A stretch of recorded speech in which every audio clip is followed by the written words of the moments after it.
नाज़रीन अवां ॾिसी रहिया आहियो ख़बरचार वेब टीवी ऐं आऊं आहियां आयशा हैदर। कंडियारो रिपोर्ट मुतसिर अहमद चैनल जे मुताबिक़ कंडियारो में ईद ख़त्म थींदे ट्रांसपोर्टर तरफान मुसाफरन खां भाड़ा ॿेणा करे छॾिया। लुट मार जो सिलसिलो जारी। उन सिलसिले में मोटरवे पुलिस बेट 29 कंडियारो तरफान DSP Qamaruzzaman admin officer Abdul Rashid Sahto ऐं ॿियनि ऑफिसर सां गॾिजी नेशनल हाईवे ते मुसाफरन पारां 130 ते वाधू किरायो वठण जी शिकायत करण ते मोटरवे पुलिस कंडियारो मुख़्तलिफ़ जायुनि ते कार्रवाई कंदे ईद मल्हाइण बाद पंहिंजी मंज़िल तरफ़ रवानी थींदड़ माण्हुनि खां मुक़रर किरायो खां वधीक किरायो वठंदड़ गाॾियुनि ट्रांसपोर्टरनि खां लखे रुपया रक़म मुसाफ़िरनि खां किराए जी मद में वाधू रक़म वापसि कई वई।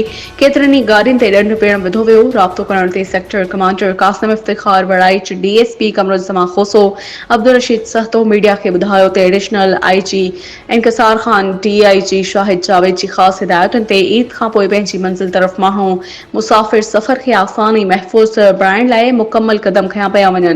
मुसाफ़िरनि खे वधीक किरायो मोटरवे पुलिस वापसि मुसाफ़िरनि खे कयो वियो ऐं गाॾियुनि ते ॾंढ पिणु विधो वियो आहे। हीअ असांखे हेल्पलाइन ज़रिए मुसाफ़िरनि पारां कॉल करे वधीक किरायो वठंदड़ गाॾियुनि जूं शिकायतूं मिलियूं। मुसाफ़िरनि जी शिकायत ते कार्रवाई करे लखे रुपया मुसाफ़िरनि खे वापसि कराया ऐं गाॾियुनि ते ॾंढ विधा विया।